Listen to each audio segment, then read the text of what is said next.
পাকিস্তান বাংলাদেশ ভাই ভাই, সুতরাং আর কোনো চিন্তা নাই। এই তত্ত্ব, এই ফতোয়া এখন প্রতিষ্ঠিত করার বোধহয় সময় এসেছে। সেই উর্বর সময়ে, উর্বর ভূমিতে এই তত্ত্ব প্রতিষ্ঠিত করার জন্য উঠে পড়ে লেগেছে এক বা একাধিক পক্ষ, এবং সেই পক্ষ কখনো কখনো পাকিস্তান থেকে কাউকে কাউকে আমদানি করে এই ফতোয়া জারির ব্যবস্থা করছে, এবং সেটা বীর বিক্রমে করছে, বাধাহীনভাবে করছে, কখনো কখনো বা পৃষ্ঠপোষকতা পাচ্ছে। পাকিস্তানের একজন রাজনীতিবিদ, পাকিস্তানের একজন মন্ত্রী বলার সাহস পাচ্ছে এখন বাংলাদেশের মাটিতে আনুষ্ঠানিকভাবে ওপেন প্রোগ্রাম করে যে বাংলাদেশ পাকিস্তান ভাই ভাই, অতীতের কথা ভুলে যায়। কি হলো, কি বলছে, সরকারি বা কি ভাবছে, এগুলো হওয়ার মানে ব্যাপারটা কিসের লক্ষণ, কিসের ইঙ্গিত দিচ্ছে? চলুন একটু জেনে দেখি যে সত্যিই বাংলাদেশটা এখন পাকিস্তানের জন্য উর্বর ভূমি হয়ে গেল কিনা। তবে সেই আলোচনায় যাবার আগে বাংলাদেশের সবার মতোই গতকালকে ফুটবলে আমরা অসাধারণ একটা কৃতিত্ব অর্জন করেছি। বাংলাদেশ দল ভারতকে পরাজিত করেছে। সেই জয়টা, বাংলাদেশের সেই জয়টা কোনো কোনো পক্ষ রাজনৈতিক মিশেলে, আন্তর্জাতিক সম্পর্কের মিশেলে একটু অন্যভাবে ব্যাখ্যা করতে চাইলেও আমরা কোনোভাবে ব্যাখ্যা করতে চাই না। আমরা নিরেট সাদাসিধেভাবে বাংলাদেশ ফুটবল দলকে অভিনন্দন জানিয়ে আমন্ত্রণ জানাচ্ছি এই ভিডিওতে থাকবেন পলিটিক্স টিভির নিয়মিত আয়োজনে।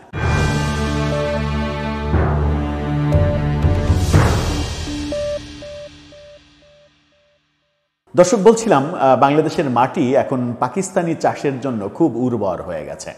এটা আমাদের জন্য সৌভাগ্য নাকি দুর্ভাগ্য, সেটা হয়তো সময়ই নির্ধারণ করবে। সেটা নিয়ে তির্যক মন্তব্য না হয় এখন নাই করে। সময় গড়ায়, সময় আসে, দিন যায়, কথা থাকে।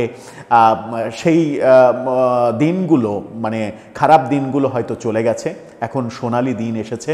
সোনালি দিন এসেছে বলেই পাকিস্তানি রাজনীতিবিদরা বাংলাদেশে এসে ফতোয়া দিচ্ছেন পাকিস্তান বাংলাদেশ ভাই ভাই। তাহলে ৩০ লক্ষ শহীদের ইতিহাস, ২ লক্ষ মা বোনের সম্ভ্রমের ইতিহাস, আমাদেরকে শোষণের, দীর্ঘ শোষণের, আমাদের ভাষা কেড়ে নেয়ার ইতিহাস, সেগুলো কিছুই না। সেগুলো একটা দুর্ঘটনা। সেই দুর্ঘটনা আমাদের তো ভুলে যাওয়াই উচিত। প্রথম আলোর শিরোনামটা দেখলেই আপনি বুঝতে পারবেন। সেখানে তারা শিরোনাম করেছে এক ভদ্রলোকের ছবি দিয়ে। সেই ভদ্রলোক পাকিস্তানি একজন রাজনীতিবিদ। তার ছবি দিয়ে শিরোনাম করেছে প্রথম আলো, অতীতের সব ভুলে বাংলাদেশ পাকিস্তান এখন ভাই ভাই, পাকিস্তানি রাজনীতিক ফজলুর রহমান। তার মানে বাংলাদেশে আমরা কতটা উর্বর ভূমি তৈরি করেছি পাকিস্তানিদের জন্য, যে একজন পাকিস্তানি এসে ৫৪ বছর পরে বাংলাদেশে দাঁড়িয়ে বলতে পারছে যে অতীতের সব কিছু ভুলে যান, এখন পাকিস্তান বাংলাদেশ ভাই ভাই। কি বলছেন তিনি একটু শুনি। অতীতের সব কিছু ভুলে বাংলাদেশ ও পাকিস্তান এখন দুটি ভ্রাতৃপ্রতিম দেশ বলে মন্তব্য করেছেন পাকিস্তানের রাজনৈতিক দল জমিয়তি উলামায়ে ইসলামের সভাপতি এবং দেশটির সাবেক মন্ত্রী মাওলানা ফজলুর রহমান। কদিন আগেই এই ভদ্রলোকের উপস্থিতিতেই সম্ভবত সোহরাওয়ার্দী উদ্যানে একটা অনুষ্ঠান হয়েছিল, যেখান থেকে বড় বড় চিৎকার ধ্বনি আমরা শুনেছি কাদিয়ানীদের, শিয়া সম্প্রদায়কে অমুসলিম ঘোষণা করতে হবে, কাফির ঘোষণা করতে হবে। এবার তিনি বাংলাদেশ পাকিস্তান ভাই ভাই এই ফতোয়া দিচ্ছেন। তিনি বলেছেন, পাকিস্তান সবসময় বাংলাদেশের কল্যাণ, উন্নতি, সমৃদ্ধি ও স্থিতিশীলতা কামনা করে। কি মজার রসিকতা চিন্তা করছেন? পাকিস্তান সবসময় বাংলাদেশের কল্যাণ, উন্নতি, সমৃদ্ধি এবং স্থিতিশীলতা কামনা করে। বাংলাদেশকে তারা ভ্রাতৃপ্রতিম দেশ হিসেবে মনে করে। বাংলাদেশ পাকিস্তান ভাই ভাই, অতীতের সব কিছু তারা ভুলে গেছে। মানে অতীতের সব কিছু পাকিস্তান ভুলে গেছে। পাকিস্তান ভুললো কি ভুললো না, আমার কি যায় আসে ভাই? আমার তো ভোলার কথা নাই, আমি তো ভুলতে পারবো না। আমি তো আমার ৩০ লক্ষ শহীদের কথা যদি ভুলে যাই, তাহলে তো আমার মুক্তিযুদ্ধকে আমার অস্বীকার করা হবে। তাহলে কি ব্যাপারটা এরকম যে আমি এখন মুক্তিযুদ্ধকে অস্বীকার করব, মুক্তিযুদ্ধকে ভুলে যাব, এবং এই ব্যাপারগুলো প্রতিষ্ঠিত হওয়ার মাধ্যমে আমরা কেউ কেউ অতি উৎসাহী হয়ে এরকম মেসেজ দেওয়ার চেষ্টা করছি যে শেখ হাসিনা বিরোধী মানে যে আন্দোলন ছিল, শেখ হাসিনাকে উৎখাত করার যে আন্দোলন ছিল, জুলাই বিপ্লব, ছাত্র জনতা এত কষ্ট করে এত প্রাণের বিনিময়ে যে বিপ্লবটা করলো একটা ভালো বাংলাদেশের লক্ষ্যে, সেই বিপ্লবটা কেউ কেউ পাকিস্তান প্রতিষ্ঠিত করার জন্য কাজে লাগানোর চেষ্টা করছে। যদি কেউ এই কাজে লাগানোর চেষ্টা করে থাকে, তাহলে জুলাইয়ের বিপ্লবীরা কি এই ব্যাপারটা রুখে দেওয়া উচিত না?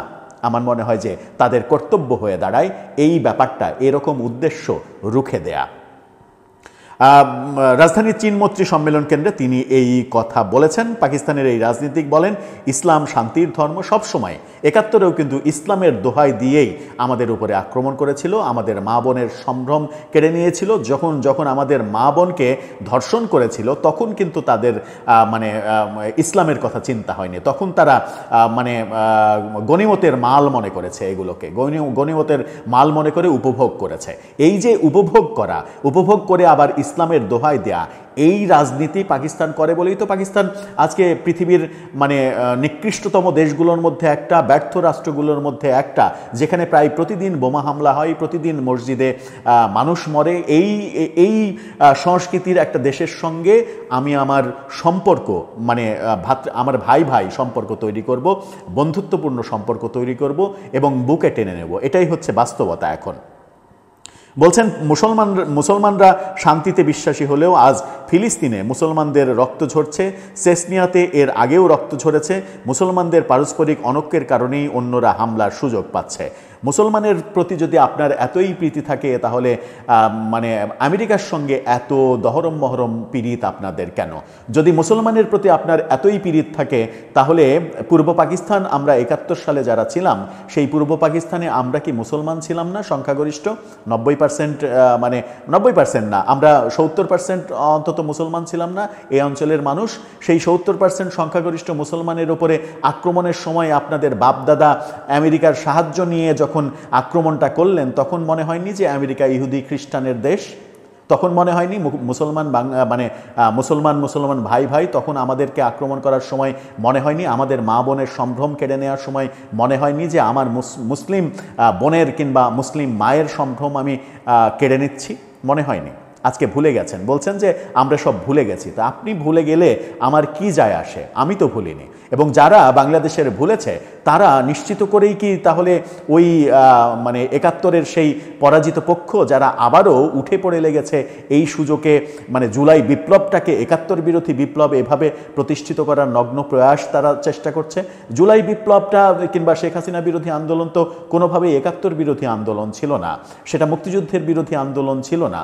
সেটাকে যদি আজকে কেউ ওইভাবে ইউজ করতে চায়, এবং সেটা যদি আমরা টের পেয়েও সেটা আমরা যদি রুখে দিতে না পারি, আমরা যদি তার প্রতিবাদ না করি, তাহলে জুলাই বিপ্লবীদের একসময় জাতির কাছে কৈফিয়ত দিতে হবে যে তোমরা চুপ থেকে এদেরকে আশকারা দিয়েছিলে কেন।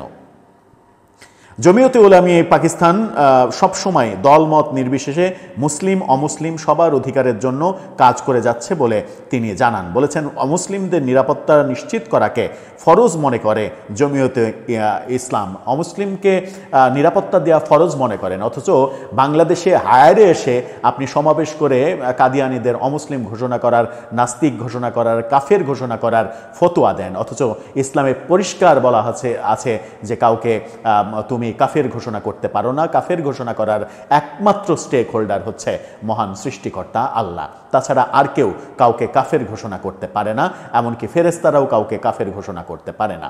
সেই অধিকার একমাত্র সংরক্ষণ করেন মহান সৃষ্টিকর্তা। তিনি একেবারে শেষ বিচারের দিনে সিদ্ধান্ত নেবেন কে ইমানদার, কে কাফের, কে নাস্তিক, কে মুরতাদ, সেই সিদ্ধান্ত তাদের। আজকে যে আপনারা ফতোয়া দিচ্ছেন, আবার সুযোগ পেলেই ভালো ভালো কথা বলছেন যে অমুসলিমদের নিরাপত্তা দিচ্ছেন, এই ঘটনা এই ভদ্রলোক যখন এই বয়ান, এই ফতোয়া এই ভদ্রলোক যখন দিচ্ছেন, তখন খুবই মজার একটা নিউজ আমরা দেখছি। সেই মজার নিউজটা কালের কণ্ঠের ফটোকার্ডটা দেখলেই বুঝতে পারবেন। আমাদের মাননীয় স্বরাষ্ট্র উপদেষ্টা তিনি বলছেন, পাকিস্তানের সঙ্গে সম্পর্ক আত্মিক ও ঐতিহাসিক। পাকিস্তানের সঙ্গে সম্পর্ক আমাদের আত্মিক এবং ঐতিহাসিক। হ্যাঁ, ঐতিহাসিক সম্পর্ক আমাদের পাকিস্তানের সঙ্গে অবশ্যই আমাদের ঐতিহাসিক সম্পর্ক। আমরা 1952 সালে ভাষার জন্য লড়াই করেছি পাকিস্তানি হায়নাদের বিরুদ্ধে। আমরা 71-এ লড়াই করেছি, 30 লক্ষ প্রাণ দিয়েছি, 2 লক্ষ সম্ভ্রম দিয়েছি পাকিস্তানি হায়নাদের জন্য, এবং সেই সম্পর্কটা অবশ্যই ঐতিহাসিক। কিন্তু সেই ঐতিহাসিক সম্পর্কটা কখনোই বুকে টেনে নেওয়ার মতো সম্পর্ক নয়। এখন ব্যাপারটা এরকম হয়ে গেছে, এই মানে তিনি যার উদ্দেশ্যে তিনি বলেছেন সেটা হচ্ছে যে তার অফিস কক্ষে বাংলাদেশে নিযুক্ত পাকিস্তানের হাই কমিশনার ইমরান হায়দারের সৌজন্য সাক্ষাৎ করতে এলে তার কাছে এরকম কথা বলেছেন যে পারস্পরিক সহযোগিতা, সক্ষমতা বৃদ্ধি, অপরাধী হস্তান্তর, সেফ সিটি নির্মাণ, পুলিশের কাজে পারস্পরিক সহযোগিতা, এসব ব্যাপারে এসব আদান প্রদান হবে, এরকম কথা বলেছেন। সেগুলো হতেই পারে, সেগুলো ভিন্ন কথা। কিন্তু তিনি যখন মন্তব্য করবেন পাকিস্তানের সঙ্গে সম্পর্ক আত্মিক এবং ঐতিহাসিক, পাকিস্তানের সঙ্গে আত্মিক সম্পর্ক আমাদের কবে হলো? আমরা কি খুব তাড়াতাড়ি ভুলে গেলাম 52-র কথা, 71-এর কথা? তাহলে কি 71-এ আমরা পাকিস্তানের সঙ্গে যুদ্ধ করিনি? আমাদের পক্ষে পাকিস্তান যুদ্ধ করেছে ভারতের বিরুদ্ধে। আমরা ভারতের বিরুদ্ধে যুদ্ধ করেছিলাম 71-এ, যেখানে পাকিস্তান আমাদের সহযোগিতা করেছিল, আমেরিকা আমাদের সহযোগিতা করেছিল। ইতিহাসটা কি এখন সেইভাবে লেখা হবে? যখন পাকিস্তানি রাজনীতিবিদ এসে বলেন যে আমরা সব ভুলে গেছি, এখন পাকিস্তান ভাই ভাই, তিনি বলছেন তারা ভুলে গেছেন। মানে আমরা কে, এটা কেয়ার করার কিছু নেই। কিন্তু মানে তিনি তার মতো করে বলতেই পারেন, ফতোয়া দিতেই পারেন, কিন্তু সরকারের দায়িত্বশীল ব্যক্তি যখন বলবেন যে পাকিস্তানের সঙ্গে সম্পর্ক আমাদের আত্মিক এবং শব্দটা হচ্ছে আত্মিক এবং ঐতিহাসিক, এই দুটো শব্দ ব্যবহারের প্রাসঙ্গিকতা, পাকিস্তান যখন শব্দটা উচ্চারিত হবে তখন কি থাকে? পাকিস্তানের সঙ্গে আদৌ কি আমার সম্পর্ক আত্মিক এবং ঐতিহাসিক? প্রশ্নটা থেকেই যায়, এবং প্রশ্নটা থেকে যায় বলেই এখনকার অনেক কর্মকাণ্ড, অনেক আয়োজন, সেই আয়োজন এবং কর্মকাণ্ডগুলো এমন হয়ে যাচ্ছে না তো? আমরা অসচেতনভাবে এমন কথা কিংবা এমন কাজ করছি না তো যে কথা এবং কাজগুলো গত বছরের জুলাই বিপ্লবকে কলঙ্কিত করবে? জুলাই বিপ্লবকে পাকিস্তানপন্থী বিপ্লব হিসেবে কেউ আখ্যা দেওয়ার সুযোগ পাবে, এবং সেই সুযোগটা আমরা করে দিচ্ছি না তো নিজের অজান্তেই কিংবা আয়োজন করেই? প্রশ্নটা অনেক বড় প্রশ্ন। প্রশ্নের সমাধান কিংবা প্রশ্নের উত্তর কোথাও নেই, কারো জানা নেই। দর্শক, আপনার জানা থাকলে জানিয়ে লিখতে পারেন আমাদের কমেন্ট বক্সে।